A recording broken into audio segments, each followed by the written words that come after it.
തങ്കച്ചൻ എന്നാണ്. ഞാൻ കല്ലൂരിയാണ് താമസിക്കുന്നത്. എൻ്റെ പെങ്ങളെ മകനാണ് റിൻസൻ.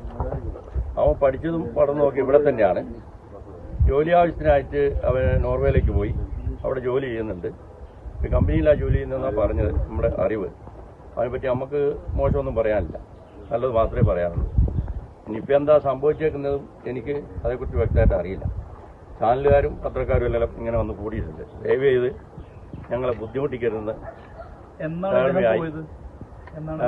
വർഷമായി പോയിട്ട് 10 വർഷമായി പോയിട്ട് ഇപ്പോൾ നവംബറിൽ വന്നിട്ട് ജനുവരിയിലാണ് തിരിച്ചു പോയത്. എന്താ ചെയ്യുന്നതെന്നുള്ളത് അവന് MBA കഴിഞ്ഞിട്ടാണ് പോയത്. അവിടെ പോയിട്ട് ആദ്യം പഠിക്കുക, പിന്നെ പല പല ജോലികളും ചെയ്തു. സ്വന്തമായിട്ട് ബിസിനസ് ഉള്ളതായിട്ട് അറിയില്ല, ഒന്നും അറിയില്ല. ഒരു കമ്പനി 2-3 ദിവസം മുമ്പ് വിളിച്ചായിരുന്നു. അന്നേരം ഇങ്ങനത്തെ കാര്യങ്ങളൊന്നും പറഞ്ഞിട്ടില്ല. സാധാരണ പോലെ സംസാരിച്ചു വെച്ചു, അത്രയേ ഉള്ളൂ. കുടുംബം അവിടെയാണോ? അവന്റെ ഭാര്യ അവിടെയുള്ളത്. വലിയ പ്രശ്നങ്ങളൊന്നും പ്രശ്നമുള്ളതായിട്ട് പറഞ്ഞിട്ടില്ല. ഇപ്പൊ ഇങ്ങനെ സംശയം പറഞ്ഞ അടിസ്ഥാനത്തിൽ പിന്നെ കുടുംബാരും ബന്ധപ്പെട്ടിരുന്നു. അതിന് ശേഷം ഇന്നിപ്പോ വിളിച്ചിട്ട് കിട്ടിയിട്ടില്ല. 3 ദിവസം മുമ്പാണ് വിളിച്ചത് അല്ലേ? 3 ദിവസം മുമ്പ് വിളിച്ചായിരുന്നു. എവിടെയായിരുന്നു അദ്ദേഹം പഠിച്ചതൊക്കെ? എവിടെയാ പഠിച്ചത്? ഇവിടെ തന്നെ, ഇവിടെ മേരിമാതാ കോളേജിൽ പഠിച്ചായിരുന്നു. പിന്നെ ബാംഗ്ലൂർ പഠിച്ചു.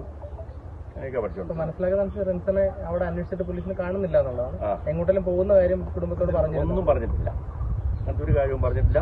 പിന്നെ നമ്മളെ വിശ്വാസം അങ്ങനെ ഒരു തെറ്റ് ചെയ്യുന്ന ആളല്ല. 100% ഞങ്ങൾക്ക് ഉറപ്പുണ്ട് അങ്ങനെ തെറ്റ് ചെയ്യൂല. വീട്ടിൽ അമ്മയുണ്ട്, അപ്പനുണ്ട്, വേറെ ആരും കിട്ടിയില്ല. അവരാകെ 3 ആളാണുള്ളത്. ഇരട്ടകളാണ്. ഒരാളാണ് ഇപ്പോൾ നോർവേയിലുള്ളത്, ഒരാൾ UK ജോലി ചെയ്യുന്നത്. നവംബറിൽ വന്നിട്ട് ജനുവരിയിലാണ് തിരിച്ചു പോയത്. ഈ കഴിഞ്ഞ അതെ. എന്നിട്ട് ഈ അന്വേഷണം കോൺടാക്ട് നിരന്തരമുണ്ടല്ലേ? എന്നും തന്നെ വിളിക്കും. ഒരു ഷെൽ കമ്പനിയാണെന്ന് പറയുന്നത്, അതുമായിട്ട് ബന്ധപ്പെട്ട അതേക്കുറിച്ച് ക്ഷമിക്കണം, എനിക്ക് അതേക്കുറിച്ച് ഒന്നും അറിയില്ല. അതെ പിന്നീട് ജോലി കിട്ടി മാറി. ജോലി കിട്ടി മാറി. എല്ലാവർക്കും നല്ല അഭിപ്രായമാണ്. എല്ലാവർക്കും നല്ല അഭിപ്രായം. അത് അയൽവാസികളൊക്കെ ഇവിടെ നിങ്ങളെ ബാക്കിൽ ചുറ്റുമൊക്കെ നിൽക്കുന്നുണ്ട്. എല്ലാവർക്കും നല്ല അഭിപ്രായം. ഭാര്യയുമായി ബന്ധപ്പെടാൻ ശ്രമിച്ചിട്ടുണ്ടോ? എങ്ങനെ?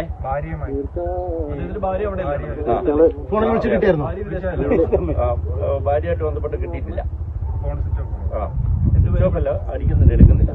ഇപ്പൊ പിന്നെ ഈ അടുത്ത ടൈം വിളിച്ചായിരുന്നു, കിട്ടിയിട്ടില്ല. എന്തോ ഒരു ചതിപ്രയോഗം നടന്നിട്ടുണ്ടെന്നാണ് നമ്മളെ കണക്കൂട്ടൽ. എന്താണെന്ന് നമുക്ക് പറയാൻ കഴിയില്ല. ഇവിടെയല്ലേ നോർവേയിൽ ഇവർക്ക് സംസാരിക്കാനൊക്കെ പറ്റുന്ന ബന്ധുക്കളോ അല്ലെങ്കിൽ നിങ്ങൾക്ക് പരിചയമുള്ള ആരെങ്കിലും ഉണ്ടോ? എന്താ നോർവേയിൽ ഇപ്പൊ ഇവരുമായിട്ട് ബന്ധപ്പെട്ട ആരെങ്കിലും ഉണ്ടോ എന്നുള്ളത് നമുക്കൊന്ന് പരിശോധിച്ച് നോക്കണം, എന്നാലേ അറിയാം.